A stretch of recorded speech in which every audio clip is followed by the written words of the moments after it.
আসসালামু আলাইকুম, welcome to Jalal kitchen. সবাই কি অবস্থা, কেমন আছেন? আশা করি ভালো আছেন। আজকে আমাদের রেসিপি হচ্ছে আপনার ফুল আস্ত মুরগি ফ্রাই। আস্ত মুরগিটা আপনারা বাসায় কীরকমভাবে ফ্রাই করবেন সেটাই আজকে আপনাদেরকে আমি দেখাবো। সেটাই আপনারা আমার পুরোটা ভিডিও দেখেন, আর ভিডিওটা স্ক্রিপ করবেন না। যদি ভিডিওটা স্ক্রিপ করেন বুঝতে পারবেন না যে খাইতে কতটুকু সুস্বাদু। অবশ্যই পুরোটা ভিডিও দেখবেন। আর যারা আমার চ্যানেলটা নতুন দেখতেছেন অবশ্যই ভিডিওতে একটা লাইক, একটা শেয়ার করে দেবেন। আর যারা চ্যানেলটি সাবস্ক্রাইব করেন নাই চ্যানেলটি সাবস্ক্রাইব করে দেবেন। অবশ্যই পাশে থাকবেন। সবাই সুস্থ থাকবেন। চলুন শুরু করি। আমরা আপনার আজকে চিকেন আস্ত মুরগিটা ফ্রাই করার জন্য ঠিক এরকমভাবে কেটে নিব। খুবই সুস্বাদু একটা খাবার, আপনারা বাসায় বানায় খাইবেন।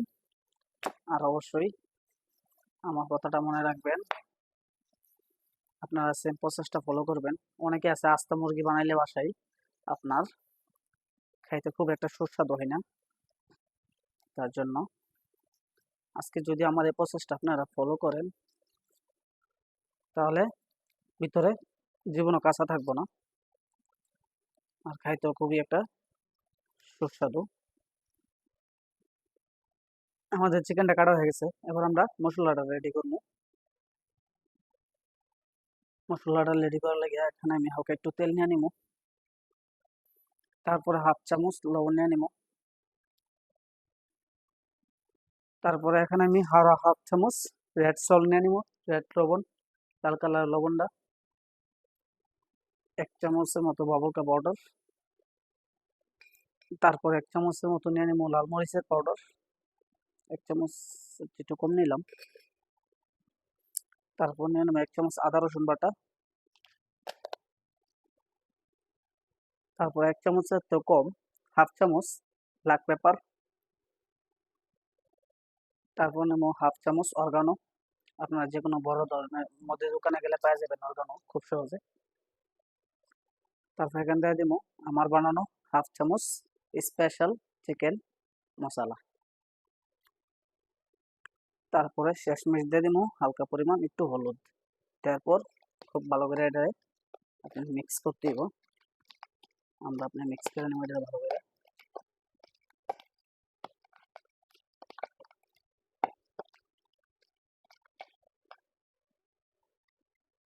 তারপরে এখানে আমি এক চামচ হোয়াইট ভিনেগার ইউজ করতেছি, আপনার চাইলে লেবুর রস ইউজ করতে পারেন। ভিনেগারটা ইউজ করলে চিকেনটা খাইতে খুবই একটা সুস্বাদু। আপনার রেস্টুরেন্টে যে কিনা খাইবেন না, যদি একবার আমার এই রেসিপিটা ফলো করেন সবসময় ইনশাল্লাহ বাসায় বানায় খাইবেন। আর কেএফসি স্টাইলে চিকেন কীভাবে বানাতে হয় আমার একটা ভিডিও দেওয়া আছে, ভিডিওর লিঙ্ক আমি ড্যাশবোর্ডে দিয়ে রাখবো, আপনারা অবশ্যই দেখে নেবেন। আমাদের মশলাটা মিক্স করা হয়ে গেছে, এবার আমরা চিকেনটা লাগাই নিব। চলুন, তারপরে যে মশলাটা আমরা রেডি করছি সেই মশলাটা চিকেনটার উপরে দিয়ে দিব। আমরা যে অর্গানোটা ইউজ করছি এই অর্গানোটার কারণে চিকেনের টেস্টটা খুবই সুস্বাদু হবে, এবং চিকেনের টেস্টটা এবং চিকেনের ঘ্রাণটা খুবই একটা সুস্বাদু একটা ঘ্রাণ আসবে। অবশ্যই আপনারা যদি অর্গানোটা পান আমি সাজেস্ট করবো অর্গানোটা অবশ্যই ইউজ করবেন। অর্গানোর ঘ্রাণ খুবই একটা ভালো। তারপর আমরা মশলাটা সুন্দর করে দিয়ে ভালো করে একটু মাইখা নিব। আমি আবার আপনাদেরকে একটা টিপস বলি, আপনারা চিকেনটা যদি 10 থেকে 15 মিনিটের জন্য ম্যারিনেট করে রাখেন তাহলে আরও ভালো। আপনারা যদি ম্যারিনেট না করে রাখেন তারপরে কোনো সমস্যা নাই, এরকম হাত দিয়ে ঠিক এরকমভাবে মশলাগুলি যে কাটা জায়গাগুলি ওই জায়গাতে লাগাই নেবেন, তাহলে আরও ভালো হয়। দেখেন ঠিক এরকমভাবে। এখন আমরা আপনার ময়দার মিশ্রণটা রেডি করব। চলুন, আমরা আপনার ময়দার মিশ্রণটা রেডি করার জন্য এরকম একটা বল থাকলে নিয়ে নিব, খুব সহজ, একটু বড় আছে তার জন্য। তারপর এখানে আমি 150 গ্রাম পরিমাণ ময়দা নিয়ে নিলাম, এবং 100 গ্রাম পরিমাণ আমি আপনার কর্নফ্লাওয়ার ইউজ করবো এখানে।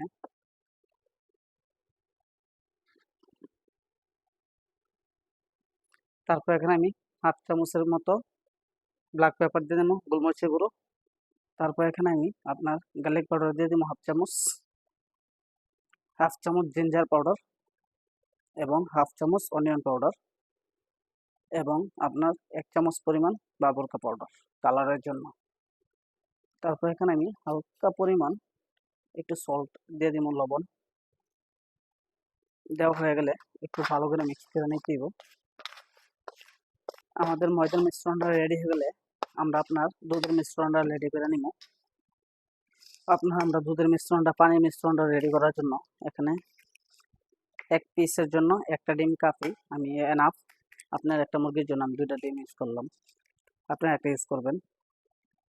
তারপরে আমি আপনার এখানে দুধ নিয়ে নেবো কিছুটা, বাস আমি 100 গ্রামের মতো দুধ নিচ্ছি। তারপরে এই মিশ্রণটা তাহলে একটু ব্ল্যাক পেপার দিয়ে ভালো করে মিক্স করে নেবেন। মিক্স করে নিলেও হয়ে যাব। আপনার এই দুধের পরিবর্তে অথবা ডিমের পরিবর্তে দুধ আর ডিম ছাড়া যদি আপনারা বানাইতে চান, ডিমটা আপনারা মশলার সাথে মিক্স করে নেবেন। আর এখানে দুধের পরিবর্তে আপনারা পানির ইউজ করতে পারেন। আমার সাজেস্ট এটা, আপনারা বড় বড় রেস্টুরেন্টে, আমি যেরকম রেস্টুরেন্টে কাজ করি, আমরা কিন্তু দুধ ইউজ করি না, আমরা ইউজ করি পানি। আপনারা চাইলে পানিটা ইউজ করতে পারেন, দুধ অপশনাল। আপনারা দুধ চাইলে ইউজ করতে পারেন, না চাইলে নাই। আমার ভিডিওটা যদি আপনারা ফলো করেন, অবশ্যই আপনারা বাসায় খুব সুস্বাদু হবে চিকেন ফ্রাইডা বানিয়ে খেতে পারবেন। অতি ফার্স্টে আমরা চিকেনটারে ময়দাটাতে দিয়ে দিব। ময়দাটাতে দিয়ে একটু ভালো করে লাগাই নিব। ময়দাটা হাত দিয়ে ভালো করে একটু লাগাই নিতে দিব।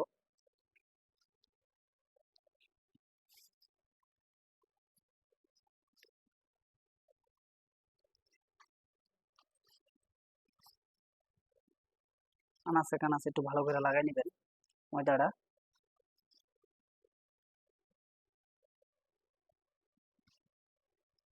ময়দাটা ভালো করে লাগানো হয়ে গেলে আমরা দুধের মিশ্রণটাতে দিব।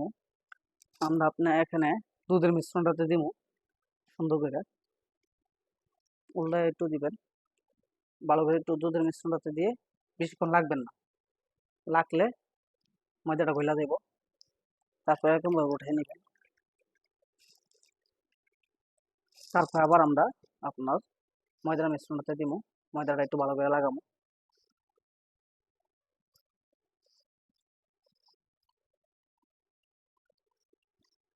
ময়দাটা ভালো করে লাগাইতে দিব। দেখেন এরকম ভাবে ময়দাটা একটু ভালো করে লাগাই নেবেন। খুবই সুস্বাদু, আপনারা যে বাসায় একবার ট্রাই না করেন বুঝতে পারবেন না।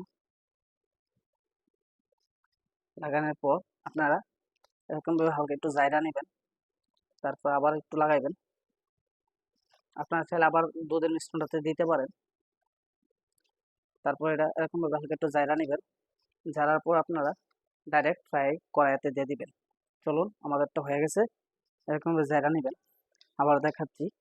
জায়গা নেওয়ার পর অথবা 2টা ঠ্যাং একসাথে চিকেনের পাকা দইরা তারপর এরকম ভাবে হালকা একটু জারা দিবেন। যদি জারা দেন তাহলে আপনারা খুব সহজে ময়দাটা পড়ে যাবো, হালকা ময়দাটা। চলুন আমরা ফ্রাই কইরা দেখাই আপনাদেরকে। আমাদের তেলটা যখন গরম হয়ে যাব, তারপর আমরা বিসমিল্লাহ চিকেনটা দিয়ে দিব সুন্দরভাবে। দেখুন সেম পদ্ধতিতে সেম স্টাইলে আপনারা যদি বাসায় চিকেনটা ফ্রাই করেন, কি বলবো, খুবই সুস্বাদু। আপনি একবার হলে বাসায় ট্রাই করবেন। ট্রাই করার পর আমাকে কমেন্ট করে জানাবেন যে কেমন হয়েছে। আর কেএফসি স্টাইলে চিকেন কীভাবে বানাতে হয় আমার একটা ভিডিও দেওয়া আছে। ভিডিও ড্যাশবোর্ডে আমি ওইটার লিঙ্ক দিয়ে রাখবো, আপনারা দেখে আসবেন। খুব সহজে বানানো যায়। আর আমি এখানে তেলের টেম্পারেচারটা রাখছি আপনার, আহ, প্রথমে হাই ছিল, তারপর আমি মিডিয়াম করে দিছি।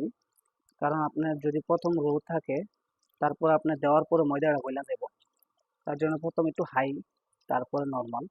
তাহলে চিকেনের যে ময়দাটা আছে, ময়দাটা মনে করেন কি আপনার গলবো না, তার জন্য খুবই সুস্বাদু। আপনারা একবার হইলে বাসায় ট্রাই করবেন। যদি ট্রাই না করেন আপনারা বুঝতে পারবেন না।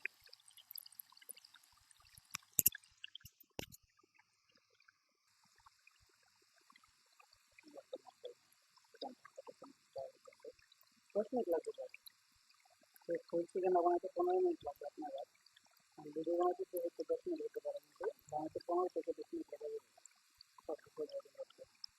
আমাদের যখন এক সাইড হয়ে যাব, তারপর আমরা চিকেনটারে আরামসে, হালকা একটু আরামসে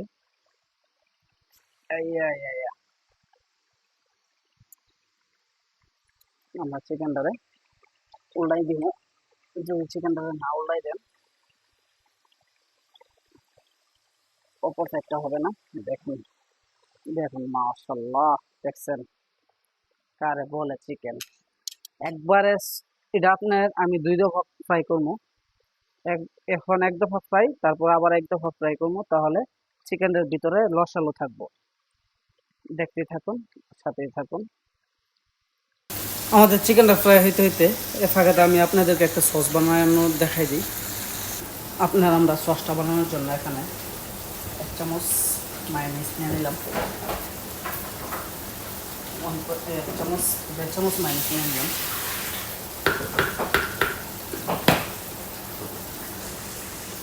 তারপর এখানে আমি আপনার 1 চামচ পরিমাণ ভিনেগার নিয়ে নিলাম। তারপরে 1/2 চামচের মতো আপনার অরগানো নিয়ে নিলাম। তারপর হালকা একটু রেড সল্ট নিয়ে নিলাম। আপনারা চাইলে সাদা লবণটা ইউজ করতে পারেন লাল লবণের পরিবর্তে। তারপরে চুলাতে আমরা একটা তাওয়া বসাই দিব। তারপরে হালকা একটু অলিভ অয়েল দিয়ে দিব। তারপরে 1 চামচ পরিমাণ রসুন দিয়ে দিব, হালকা একটু ফ্রাই করে নেব। তারপরে সুন্দর কালারের জন্য হালকা একটু হলুদ অ্যাড করুন।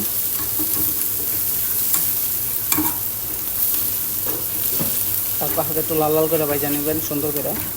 দেখতেছেন আপনারা, দেখুন আমার এটা ভাজা হয়ে গেছে।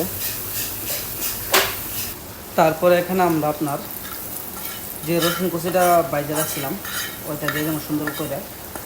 দেওয়ার পর একটা চামচের সাহায্যে ভালো করে মিক্স করে দিয়ে দিব।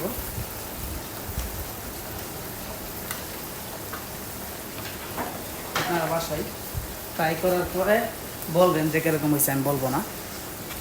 দেখুন সসটা দেখতে কীরকম হয়েছে। দেখুন আপনারা বাসায় সসটা একবার ট্রাই করবেন, যে কোনো চিকেন ফ্রাইয়ের সাথে অথবা ফিশ ফ্রাইয়ের সাথে আপনারা সসটা ইউজ করতে পারবেন। এদিকে আমাদের চিকেনটা হয়ে গেছে। আমরা চিকেনটা দেখে আপনাদেরকে বুঝতে পারবেন না এরকম হয়েছে। দেখেন মাশাআল্লাহ, আমরা চিকেনটা আরেক দফা ফ্রাই করব, তারপর আপনাদেরকে পরিবেশন করে দেখাবো। আমাদের চিকেনটা ফ্রাই করা হয়ে গেছে। আমরা আপনাদেরকে যে সসটা বানিয়ে দেখাইলাম ওই সসটার সাথে আমরা আপনাদেরকে চিকেনটা পরিবেশন করে দেখাইলাম খুব সিম্পলভাবে, নর্মালভাবে। আর যদি আমাদের ভিডিওটা আপনাদের কাছে ভালো লাগে, অবশ্যই আমার চ্যানেলটা সাবস্ক্রাইব করে দেবেন, ভিডিওটাতে একটা লাইক, একটা শেয়ার করে দেবেন। খুবই সুস্বাদু একটা রেসিপি, অবশ্যই একবার হলেও বাসায় ট্রাই করবেন। সবাই ভালো থাকবেন, সুস্থ থাকবেন। আবারও চলে আসবো নতুন কোনো রেসিপি নিয়ে।